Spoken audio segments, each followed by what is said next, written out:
Good afternoon, ladies and gentlemen, and thank you for standing by. Welcome to Fox Factory Holding Corp's first quarter 2025 earnings conference call.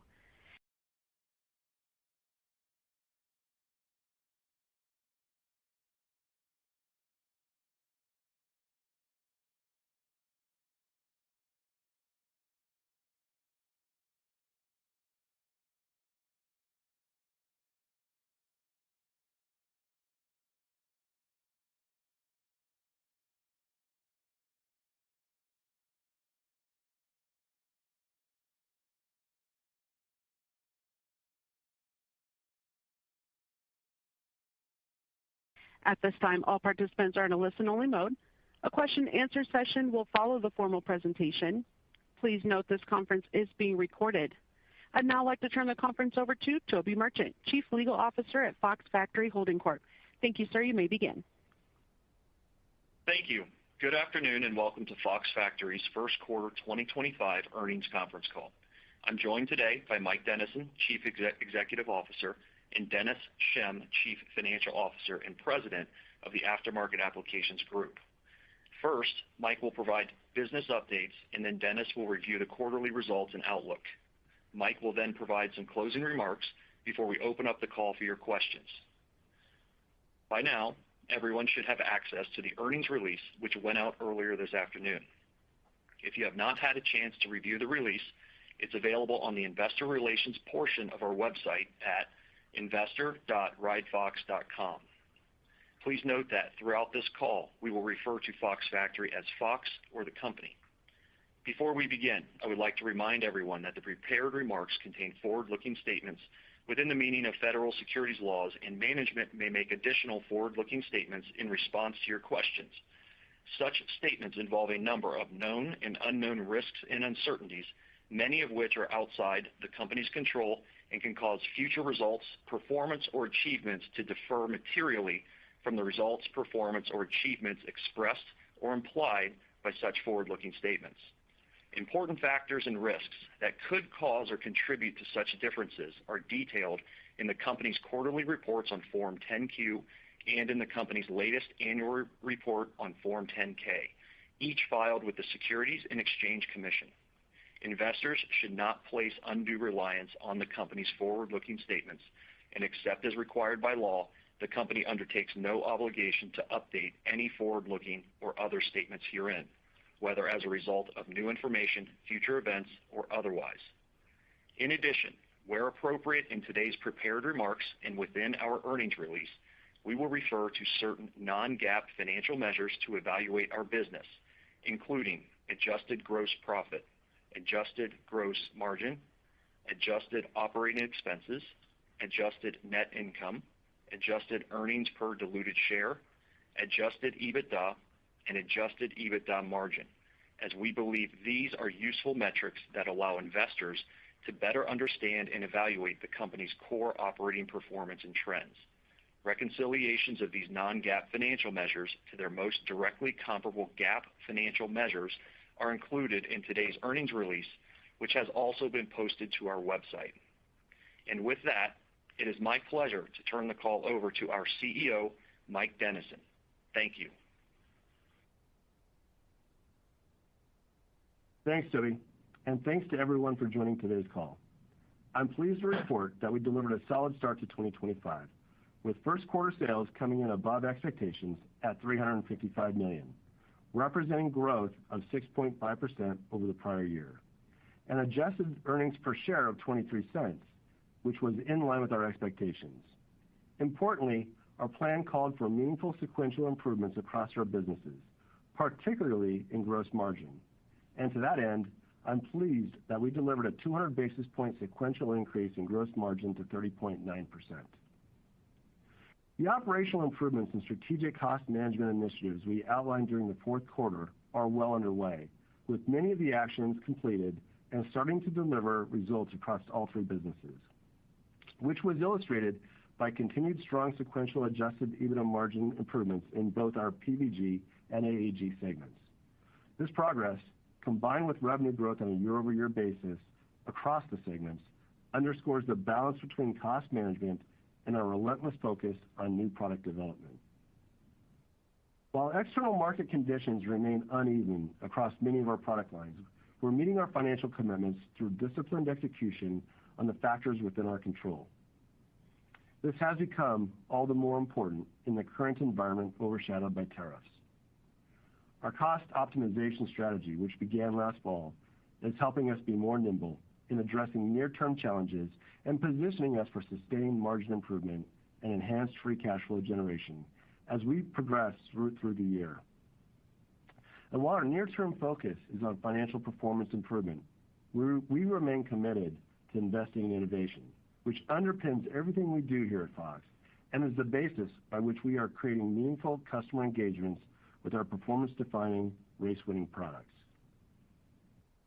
Building on the momentum from last quarter, we're making significant strides in the 4 key initiatives we have discussed in prior calls, which are driving tangible sequential improvements across our businesses. First, simplifying and consolidating our footprint. We've now completed the closure of one of our 3 Taiwan facilities, with cost benefits expected to materialize beginning in Q2. This strategic move temporarily impacted overhead absorption in SSG in the first quarter, but sets the stage for improved margins going forward without materially compromising our capacity for growth as the cycle advances. Our teams continue to make progress optimizing our global manufacturing presence with additional footprint consolidation efforts underway. Second, portfolio optimization. We're making targeted improvements to our product mix, focusing resources on our highest performing items and strategic growth categories. This disciplined approach contributed to our overall gross margin improvement and is helping us allocate capital more efficiently while maintaining our innovation edge. We continue to launch new products at record levels across our businesses, which is not only supporting near-term revenue stabilization, but also setting us up for long-term growth and expansion. Third, working capital management. We've continued to work on improving our supply chain practices, both in terms of ensuring proper inventory of high-demand products, as well as our broader sourcing strategies in light of the current tariff dynamics at play. And fourth, our cost reduction program. While the full impact of these actions will progressively build throughout 2025 toward our goal of realizing $25 million of cost savings across G&A and cost of goods within 2025, the actions taken to date give us confidence that more substantial benefits will materialize beginning in the second quarter and carry through the balance of the year. Importantly, these actions represent more than just cost cutting. They're about strategically repositioning our business to operate more efficiently and offset temporary pressures from market conditions and tariffs. Combined with our strategic approach to diversify our business across segments, products, channels, and geographies, we're creating a resilient organization that can win even while extraneous market dynamics remain challenging. And now turning to our segment performance. In our Powered Vehicles Group, first quarter net sales were $122.1 million, representing an increase of 3.4% over the prior year quarter. This growth was primarily due to the expansion of our motorcycle business, which offset lower industry demand in our traditional power sports product lines. We were pleased to see our segment-adjusted EBITDA margin improve sequentially by 50 basis points to 11.8%, given strong cost controls and cost improvement actions. In the automotive sector, we're seeing signs of stabilization as premium truck OEMs work through model year changeovers. Our premium truck category continues to demonstrate resilience even as the broader market remains cautious.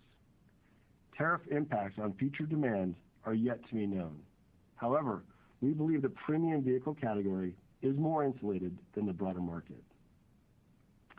Our return to motorcycles was long overdue and particularly exciting for our team, given this is where it all started 50 years ago with Bob Fox in his garage.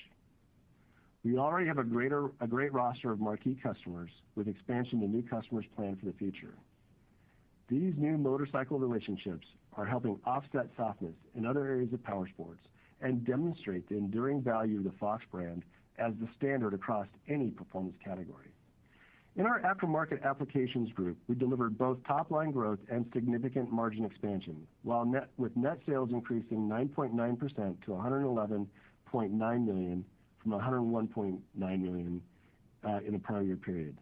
The growth was driven by higher outfitting sales and increased demand for aftermarket products. Like PVG, AAG has also improved adjusted EBITDA margin, delivering 15.2%, which represents a sequential step-up of 330 basis points and a cumulative improvement of 590 basis points since Q3 of 2024. The progress on margin improvement reflects the hard work of the entire AAG team to stay focused on executing the strategy while delivering improved profitability on our journey to return to best-in-class profitability. The improvements we are seeing in AAG reflect a more targeted approach with our dealers, an improved vehicle mix which is better aligned to customer demand. While high interest rates and elevated inventory levels continue to pose challenges to the broader market, our ability to drive revenue and margin expansion in this environment speaks to our strategic focus and improved execution. Our aftermarket components business continues to show strong performance, with sustained growth in wheels and lift kits, reflecting the strength of our product pipeline and the ongoing work in our sales and marketing programs. Importantly, the 1 + 1 = 3 strategy continues to enable AAG to deliver best-in-class product solutions to our enthusiast customers across all types of powered vehicle platforms, creating sustainable value that builds on the intrinsic strength of our brand portfolio. In our Specialty Sports Group, we delivered a top-line growth with net sales increasing 6.6% to $121 million from $113.5 million in the prior year period. Growth was strong across our bike business especially, as we are seeing early signs of normalizing inventory levels across the categories that we lead. Our Marucci business was stronger than forecasted as well, lifted by early success with new product launches and increased demand for our torpedo bats. FSG segment adjusted EBITDA margins decreased to 19.3%, which represents a temporary sequential decline from the fourth quarter of 320 basis points. This EBITDA margin compression was anticipated in our outlook and primarily reflects seasonality, lower overhead absorption, and investments in product engineering. During the quarter, we completed the consolidation of one of our 3 facilities in Taiwan to improve our utilization and drive lower overhead costs going forward. We expect to begin realizing the financial benefits of this consolidation in Q2. The year-over-year growth in SSG illustrates the success of our innovation strategy in both bike and baseball, where new products and category expansion are increasing our addressable market by bringing our performance-defining technology to more enthusiasts, both seasoned veterans and new entrants. In Marucci, we're making excellent progress as MLB's official bat partner. We're seeing tremendous market interest in products including the recent fervor over the torpedo bat. All of this in large part because of our relationship with the MLB, who has expanded our outreach capabilities to spread the word on Marucci Invictus and our ability to innovate in diamond sports. The torpedo bat serves as an example of a halo product that creates enhanced consumer awareness for baseball and our brands collectively.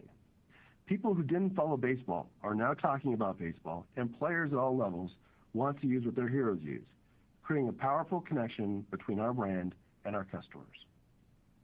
While the first quarter didn't enjoy the benefit of a bat launch such as Cat X last year, we continue to build momentum through strategic investments in both baseball and our rapidly emerging softball business. Recently, we launched Azura, a new fast-pitch softball bat, which is taking the market by storm and causing us to be sold out temporarily across numerous models. The softball market offers a large new opportunity, and we're in the very early innings of creating meaningful market share. By leveraging our combined Fox and Marucci engineering expertise, we're accelerating product innovations across premium performance brands, creating a stronger, more resilient group of businesses that can capture additional growth over the long term. Finally, I'll share some high-level comments on our outlook, which Dennis will review in more detail. Based on our first quarter performance, second quarter to date trending results, our latest forecast from our partners across all segments, and the current view of tariff implications on our supply chains, we are reaffirming our full year 2025 guidance.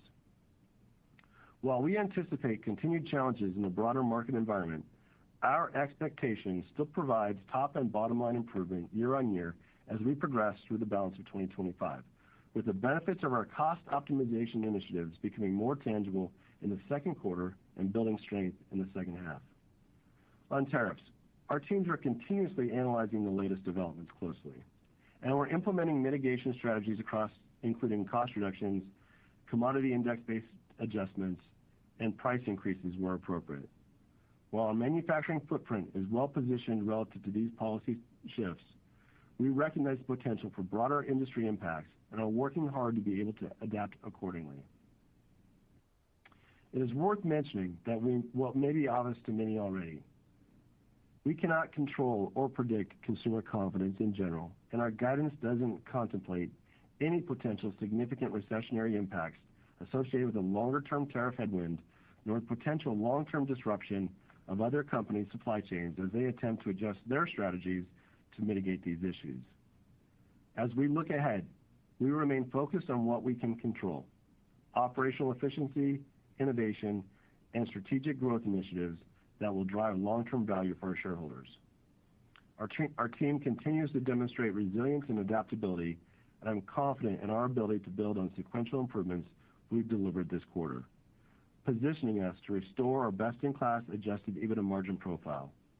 And with that, I'll turn the call over to Dennis. Thanks, Mike, and good afternoon, everyone. I'll begin by discussing our first quarter financial results and then move to our discussion on the balance sheet, cash flow, and capital allocation strategy before concluding with a review of our guidance. Q1 results.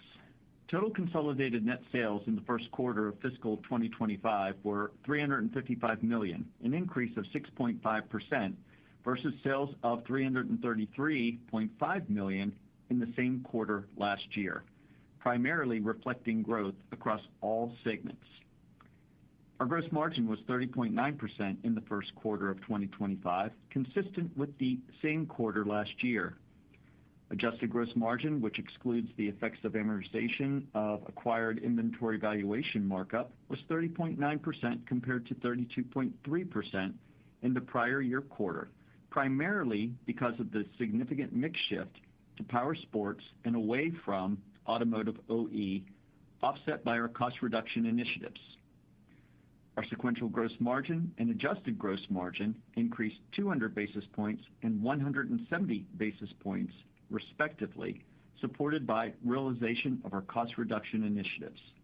Total operating expenses were $360 million, primarily impacted by a non-cash goodwill impairment charge of $262 million. The impairment was triggered by the decline in our stock price. Excluding this impact, our adjusted operating expenses as a percentage of net sales decreased approximately 30 basis points to 23.8% in the first quarter of 2025, compared to 24.1% in the same period last year. The company's tax benefit was $3.6 million in the first quarter of fiscal 2025, compared to a tax benefit of $1.3 million in the same period last year. Net loss in the first quarter of fiscal 2025 was $259.7 million, or negative $6.23 per diluted share, compared to negative $3.5 million, or minus 8 cents per diluted share in the same period last year, primarily due to the goodwill impairment. Our adjusted net income was $9.8 million, or 23 cents per diluted share, compared to $11.9 million, or 29 cents per diluted share in the first quarter last year. Adjusted EBITDA was $39.6 million for the first quarter of fiscal 2025, compared to $40.4 million in the same quarter last year. Adjusted EBITDA margin was 11.2% in the first quarter of 2025, compared to 12.1% in the first quarter of fiscal 2024. The decrease in the adjusted EBITDA margin was primarily driven by the mix shift in PVG from automotive OE to power sports, offset by our continuous improvement efforts. Moving to the balance sheet and cash flows. For the first quarter ended April 4, 2025, inventory rose by $4.1 million, or 1% compared to fiscal 2024 year-end, driven by purposeful increases to strengthen stocking positions in our aftermarket businesses within AAG to support demand and to build inventory in advance of the tariff impact. While we have driven down our prepaids and other current assets by over $26 million from Q4, largely due to the benefit of our AAG chassis inventory optimization plans, Overall working capital increased compared to the prior quarter due to the typical season builds from Q4 to Q1. I'd like to stress that working capital will continue to be an area of focus for us as we continue to focus on improving cash flow. Our revolver balance of April 4, 2025 was $163 million versus $153 million as of January 3, 2025. And our term loan balance was $547 million versus $552 million on January 3, 2025, net of loan fees. As we have mentioned during the past few calls, optimizing our capital allocation strategy with a focus on paying down debt is our number one priority for capital allocation. We continue to see a clear path to reducing our net leverage to approximately 3 times by year-end. Now moving to the outlook for the second quarter and the full year 2025. We are reaffirming our guidance for the full fiscal year 2025, which reflects sales in the range of $1.385 billion to $1.485 billion, adjusted earnings per diluted share in the range of $1.60 to $2.60, and a full-year adjusted effective tax rate in the range of 15% to 18%. Underpinning our full-year guidance are several key assumptions that remain unchanged, including continued growth in AAG, a gradually stabilizing environment in PVG and bike, with performance consistent with 2024 levels in terms of absolute dollars. Continued momentum in Marucci, benefiting from our new MLB partnership taking effect and our upcoming schedule of exciting new bat launches both in softball and in baseball. Revenue and margin improvement weighted toward the second half of 2025 as OE customers normalize channel inventory and production schedules, and we progressively realize benefits from our $25 million cost-out reduction plan.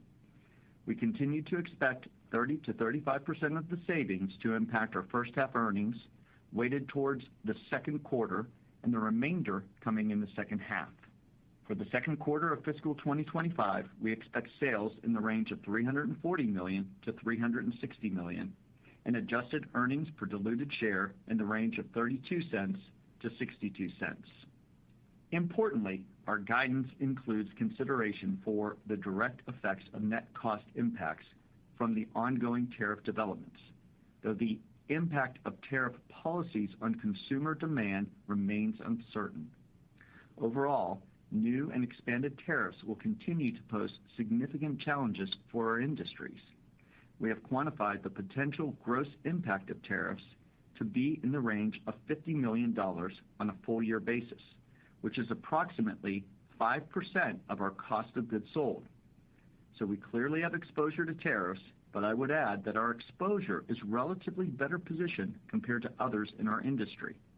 Our team has been working hard to identify and action mitigation strategies, many of which, including supply chain mitigation and targeted pricing actions, are already underway. So as you consider our guidance reiteration today, I'd mention that we came into 2025 with a plan that was conservative given the broader macro uncertainty. While tariffs weren't explicitly included in that build, given the uncertainty at the time, the wide range in EPS we provided, particularly at the lower end, incorporated enough flexibility to accommodate various scenarios, including these tariffs effects. Our prudent planning approach, combined with our mitigation strategies and cost reduction initiatives, gives us confidence in reiterating our full-year guidance despite these headwinds. While we remain cautious about the near-term market environment, given ongoing industry headwinds and tariffs, we are encouraged by the sequential margin improvements we've seen in both our AAG and PVG segments. These improvements, coupled with top-line growth across all 3 segments and the conviction in our new product launches in Marucci and Victus, give us confidence in our ability to execute our operating plan and deliver on our financial commitments for the year. Our strategic focus remains on improving margins and enhancing free cash flow generation through our comprehensive cost optimization and operational excellence initiatives. These initiatives, along with our commitment to working capital efficiency, position us well to strengthen our balance sheet and create long-term value for our shareholders. Mike, back to you for closing remarks. Thanks, Dennis. Our first quarter results demonstrate the early benefits of our strategic initiatives across all segments. As Dennis noted, the sequential margin improvements in PVG and AAG, coupled with strong SSG growth, validate our operational focus and execution. Our diversified portfolio provides multiple growth avenues despite uneven market conditions. The cost optimization actions we've taken are already delivering results and will continue building momentum through 2025. We remain focused on the core of our business, delivering premium, performance-defining products that resonate with enthusiasts while creating sustainable value for our shareholders. In closing, I am incredibly proud of the Fox team. Our people have shown dedication, focus, creativity, and endless amounts of energy to continue to deliver on our objectives. With as much market volatility, customer chaos, and growing unease as exists today, it would be easy for the teams to lose focus, patience, and commitment. In a time when it is incredibly difficult to predict next year, let alone next quarter, we continue to remain resilient and optimistic about our ability to win. I couldn't ask for anything more as their leader. With that, operator, please open the call for questions. At this time, if you would like to ask a question, please press the star one on your telephone keypad. You may remove yourself from the queue at any time by pressing star two. And once again, that is star one to ask a question. We'll go first to James Duffy with Stifel. Please go ahead. Thank you. Hi, guys. Very nice execution against a really wild backdrop here. I have two questions for you on the demand front and then a balance sheet question. Starting on the demand side, Mike, can you maybe speak to an update of what you're hearing from your bicycle OEM partners with respect to expectations for tariff influence on their business, any sort of pricing actions they might take, and what they're hearing from their dealership partners? Yeah, Jim, good question. It's a spectrum, right, across our OEM customers in bike, from the small folks to the much bigger folks. And it's also a spectrum from American-based companies, Asian-based companies, and European-based companies. So we're seeing a pretty wide degree of response to, all the macro inventory levels as well as tariffs. And so it's different levels of confidence. In general, we haven't seen any of the bike companies take down demand as a function of tariffs or as a function of a lessening consumer appetite for bikes. So the positive is we haven't seen anything to the negative.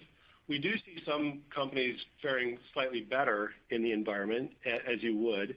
And of course, in Europe, Europe is a whole different answer or discussion than the U.S. is. So on the whole, we're very confident or very positive on what we've seen so far. I think it's still early days. I mean, let's get into Q3 and Q4 to see how the back half of the year looks. But we're benefiting from some great product launches and from some pretty enthusiastic customers right now, and we're kind of riding that wave. Great. I appreciate that perspective. I wanted to ask on the upfitting business, very encouraging to see growth there. Can you call out some of the key drivers and give us an update on what you're seeing with dealer relationships and how you're thinking about prospects for that upfitting business in coming quarters? Yeah, a lot of that is execution and starts at the product level, so getting the right products in the market. There is consumer demand, but you've got, and Jim, I've said this before to you, you've got to make sure you're delivering the right products at the right price point in our upfit business, and the team have done a great job making sure that we're delivering those products. The dealer count and adding new dealers has also helped us. So we've got a few factors kind of working in our favor as we enter this year. We've gotten a better mix of Shelbys, I'd say, as well, with better Lariats out of Ford. So, all in all, between product mix, better execution, better sales strategy, and better dealer development, we're seeing that in the numbers. Great to see, and kudos to the team for that. And then, Dennis, just one for you. I think both you and I are watching the balance sheet closely. You made great progress on the prepaids. I'm hoping you can speak in more detail to the quality of your inventory. Can you maybe size the advanced build contributions and speak to any opportunities for inventory to potentially be a source of cash in coming quarters? Yeah, that's a great question. And so working capital is, one of my top priorities for 2025. Free cash flow is the other, for sure. And so when we are thinking about inventory, we were very, very purposeful, strategic about where those builds would occur. And we were pinpointed in getting more stocking position, favorable stocking positions for our aftermarket businesses, particularly in Sport Truck, Ride Tech, Custom Wheelhouse, and making sure that we have the right levels of inventory to support that demand there. As we move forward, we're going to continue to look for opportunities to right-size and optimize across the businesses. So I feel really, really good about the focus. And that's one of the things that Mike keeps pointing out is the focus. The teams are more focused than ever before on free cash flow generation and improving EBITDA margin percent. And so it's great to see this showing up in the sequential results. Excellent. Thank you, guys. Best of luck. Hey, Jim, you can't get off the call without us saying congratulations on your retirement. You're going to be missed, my friend. You're going to be missed. Oh, thank you so much. Yeah, it's been a pleasure to work with you. I very much appreciate your support for the franchise. With Peter giving continuity, you can expect Stifel's coverage remains strong. Well, we hope to talk to you along the way, so don't be a stranger. Very good. I look forward to staying in touch. Thanks, Mike. All right. And next we'll go to Larry Solow with CJS Securities. Please go ahead. Yes, hi, it's Pete Lucas for Larry. You guys covered a lot of my questions. Just, I guess, curious about your efforts outside of the United States. A few quarters back, you highlighted some of the international opportunities, in particular on the auto OEM and upfitting side. Just wondering if you had any updates on that front in terms of new product development, OEM partnerships, or anything we should know about there. Yeah, I mean, a lot of continued development in that area. Obviously, we've been focused on what's happening in the U.S. as well, so a lot of focus in the U.S. But, one of the things that's interesting, Peter, is that as you think about, like, wheels as an example, wheels are a tariffed item coming from Asia to the U.S. What's helped us is the fact that our method wheel business and the custom wheelhouse business is an international business. And we can sell wheels both here in the U.S. and in Australia, Middle East, and other places. So having the ability to expand and grow globally has been a nice step up for us in ability to have diversification geographically. Also, one of our biggest growing bike customers is a Chinese company. So expanding our relationships even in China, which is a difficult conversation right now, as you can imagine, but expanding those relationships gives us that diversity. So whether it's an upfitted truck, a wheel, baseball bats in Japan, which are booming, or even the bike business in China, we absolutely are leveraging that international growth to help offset any issues here at home.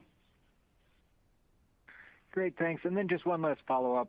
Just wondered, any updates on the Gainesville plant? Anything special going on there? Basically just general updates. Yeah, one thing I'll call out, and it wasn't in the prepared remarks nor one that I had thought of until you just asked the question, but one of the things about tariffs is insourcing or resourcing production back to the U.S. from offshore. And one of the things the team in Gainesville has done a fantastic job on is moving that insourcing up by about 1,000 basis points, from 60% to 70% on machined parts moved into Gainesville. So, that ability to move inside our four walls versus doing it outside of our four walls has been a really important, not tied to tariffs. It was actually happening naturally and organically before tariffs. But that change over the last year is significant for our ability to respond and support our customers without some of the significance of tariffs. So Gainesville's doing well. We recently moved Toyota to Gainesville, and it's going fantastic. So, from my perspective, it's been a long road getting Gainesville to where it is now, but really proud of the team for making that progress.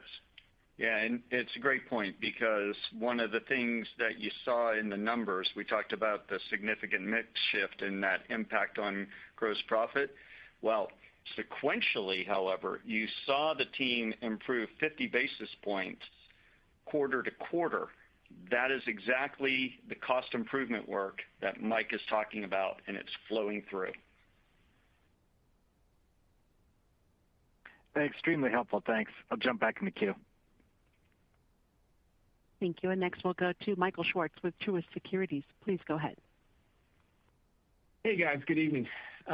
Maybe just to touch on the tariffs. I know there's a ton of uncertainty, and I appreciate you guys kind of framing the gross impact. But as we look at 2025, just a little more color on your ability to absorb or offset that. I would assume that we're talking probably a half year impact to the maybe 25 million-ish on a gross basis. Maybe just run through how exactly you're going to go about offsetting that.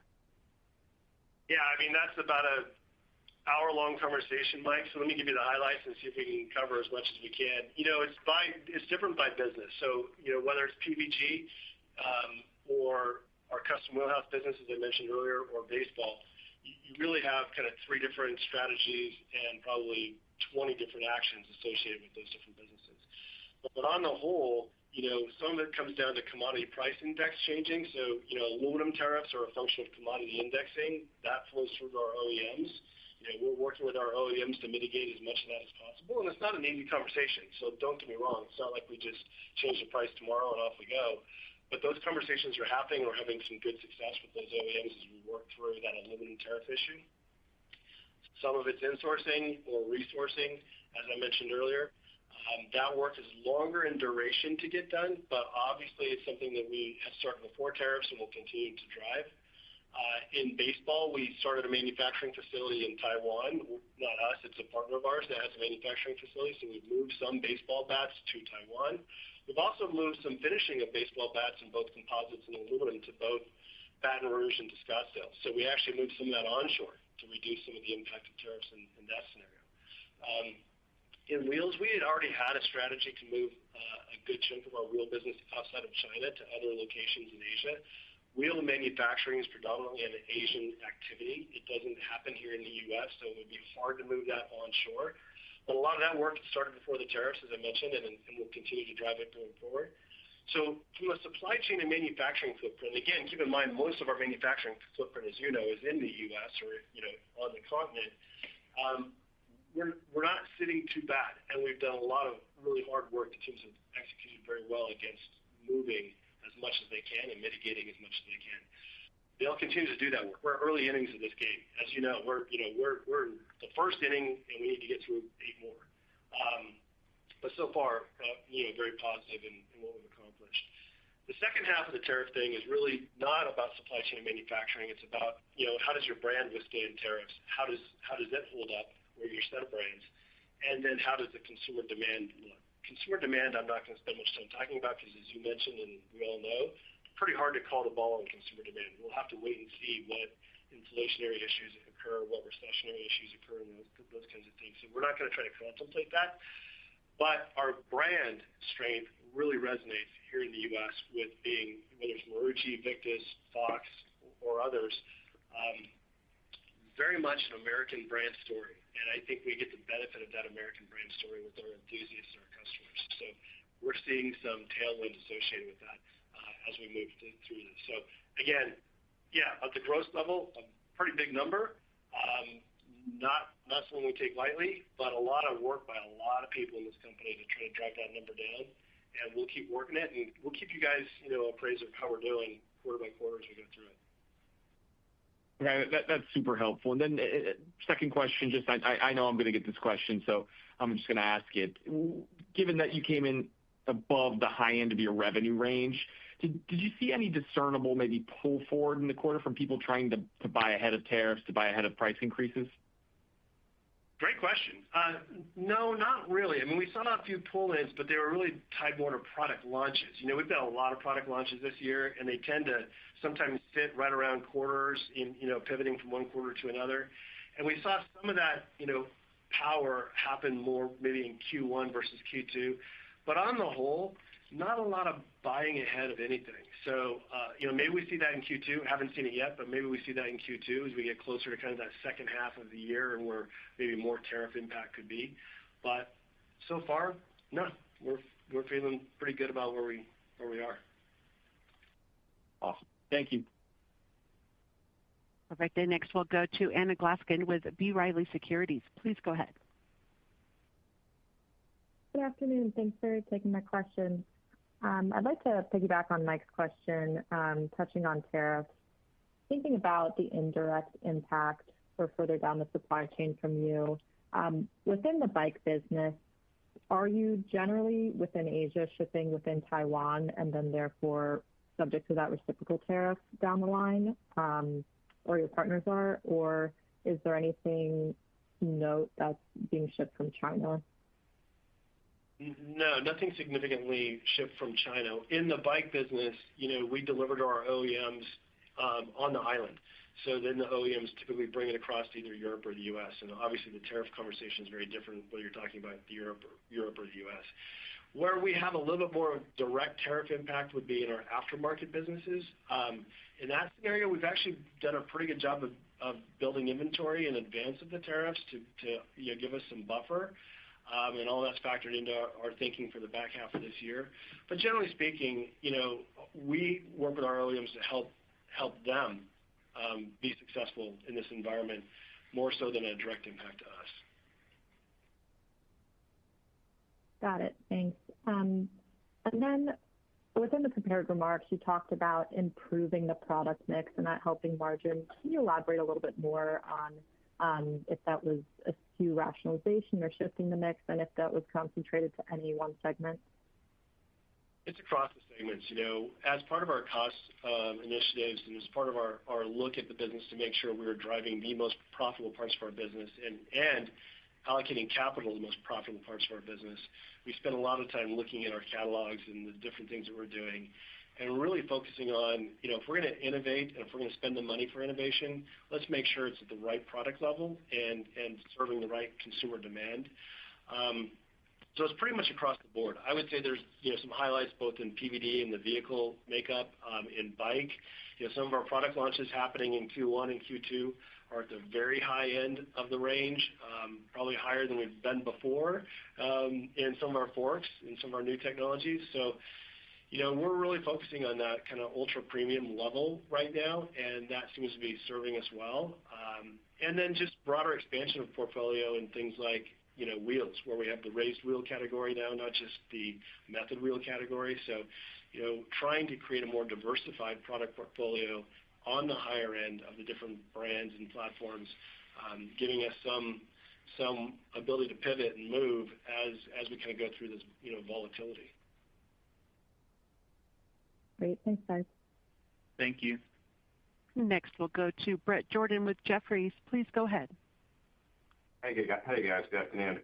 On the PVG side, I think last quarter you called out a lot of motorcycle manufacturers you're now doing business with, maybe BMW and Triumph, and I think Ducati, and you'd mentioned the motorcycle business is up. How much of the PVG growth was sort of infill orders with new customers on that motorcycle side versus selling, sort of organic sales growth?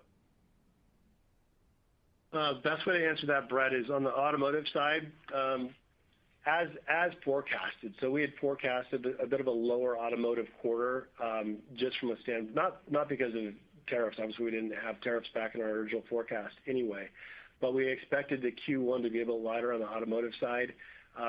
So you have that piece, and then on the power sports side, we expected continued softness and saw it in power sports. So that has not disappointed, if you will. Probably the wrong word to use, but that's the one I'll use. It's gotten softer as expected, and really motorcycle has offset, more than offset some of that softness in power sports. So, automotive was kind of right where we thought it would be. Power sports was soft as we expected it to be, and motorcycle picked up the difference, especially in that space. Aftermarket was up. So our aftermarket business is, as you can imagine, when interest rates are high and people can't buy new trucks, they tend to fix the trucks they've got. And so aftermarket tends to do well in that, and it did well for us in Q1, and we expect it to do pretty well in Q2 as well. Okay. And then can you remind us on the seasonality of Marucci? I sort of didn't imagine it sells in as the start of baseball season and peak early, but that doesn't seem to be the case. That you call that bikes were the strong piece of SSG. Yeah, you've got seasonality a little bit wrong. Keep in mind, seasonality is a function of kind of the seasons of baseball or softball as it may be, but it's also about the seasonality of product launches. And most of the time you launch, like our Azura bat as an example, is a pre-launch into the direct-to-consumer space right now. Ultimately, it will be a launch into our retail partners later this year. So most of the big launches through retail brick and mortar happen kind of Q3, Q4 in preparation for the holidays and some of those things. Early launches get out there, or to get out there in the field, get them in players' hands and things like that. And that happens in kind of Q1, Q2, probably majority Q2. So when you think about seasonality, it's not just tied to, hey, the season's starting, it's time for a new bat. There is some of that, but it's also tied to when in the year do you go direct to consumer, when in the year do you go to big box, and those things have probably an outsized impact on your quarterly revenue charts versus just when baseball season starts. Okay, and I think we're talking a lot about the benefit of being able to market it with MLB as the official bat, and obviously that MLB marketing would start with the season. Your sales don't really tie or line up necessarily with that MLB season sponsorship? Not necessarily. The MLB sponsorship does a lot for us, and that starts obviously early in the season, Q1. But that's at the player level, the pro level. We're already very invested. We have 56% market share with the pros, so our relationship into the MLB season is fairly baked even before Q1. And what MLB is really helping us is not only create that brand awareness at the MLB level, is pushing it all the way down into our Little League businesses and even, frankly, into softball. So, we're using that leverage to help us grow those businesses. And as we go through the season of MLB and filling the orders for bats at the stadium level, whole different business profile, which is more souvenir-based, that starts to pick up steam as we get, as we go into the year. So start, preseason, not so big. You get them in the main season, Q2, Q3, and then finally in Q4 with the, October, kind of a different conversation. But early in Q1, not as big of an effect. What's interesting about, and I'll just throw this out there, what's interesting about Q1 was the demand we saw with the torpedo bat almost instantaneously, like an overnight. All of a sudden, it was a whole new ball game. Excuse the pun. That was not expected, frankly, and we pivoted pretty hard to fulfill that demand as it came across. Obviously, we didn't expect the Yankees to do what they did to create all that positive noise for us, but the team did well and pivoted, and that did drive some demand in Q1. Doesn't make legacy inventory obsolete, though, right? Does not, and not every player is going to go to a torpedo bat. So, right. There's a few that seem to do really well with them, but there's a lot that still use all the rest of our wood bats. All right, thanks. Thank you. And next we'll go to Scott Stember with Roth MKM. Please go ahead. Good afternoon. Thanks for taking my guys. Hey, Scott. Circling back to, Brett's question, trying to parse out SSG in the quarter. Could you just size up which one grew faster? Maybe give us just some rates. Just trying to get a sense of the direction of each one of them, at least coming out of the first quarter. Yeah, we don't want to give out necessarily rates on each individual product line, but I would tell you that bike, both of them actually surprised us to our forecast, so that both of them beat the forecast to the upside. Bike had a really good revenue quarter. Really impressed with what we saw, and I think that points to, Scott, some stabilization that we've been looking for a long time. We've talked a lot for a lot of quarters about looking for stability in bike and potentially recovery. Right now I'm comfortable saying stability is where we are. We've stabilized, and we'll start talking recovery as we get into Q2, Q3, and Q4. But a real good quarter for us on the bike side, and the team was smiling. It's been a while. So it was really nice to see the team with some positive view of the rest of the year and the product launches that we've got coming. So really impressed with the bike business. And again, Marucci, we expected it to be a down quarter because we didn't have the Cat X launch in the Q1 period. That's a big launch. Hard to overcome that. The year-on-year comp is pretty tough. But with some of the other launches they had and with the torpedo bat and some other things, they did a real nice job beating their numbers. And that business continues to grow and expand throughout the year. So we're really optimistic about the Marucci business and that team, including Victus and Lizard Skins and Bombats. So nothing negative to report there at all. Just kind of a difference in timing of product launches. And then on the bike side, what are you hearing as far as retail for your, I guess, the higher end mountain bike market? What are you hearing as far as the pull through? And obviously, you guys are getting back to a better sell-in situation, but how is that being pulled through? Our bike, like I said, our bike business in Q1 was good. Our conversations with our OEMs are very positive. Man, I don't want to get out ahead of my skis. I think it's too early to start to call a victory lap on bike. I think too many quarters in the past we thought we were there or thought we were close to there and we weren't. So give us the benefit of the doubt to have another quarter or two in our pocket before we say that we've won the game, so to speak. Got it. And then last question on the lower priced fork that you have in the market, how it's performing. I know this is a pretty big year for that launch, right? Yeah, I mean, that started last year, and it's suspension, so it's fork and shocks in kind of the entry premium space. And that's done well for us. We've expanded our share. We didn't have any share in that space, so any growth there is good growth. And we're continuing to push forward in that space to expand our relationships with our OEMs. I think you'll see it continue. It's fairly, that one's probably more linear in its growth curve than a lot of other businesses because it's just starting from zero and just every model year picking up a bit more and more spec.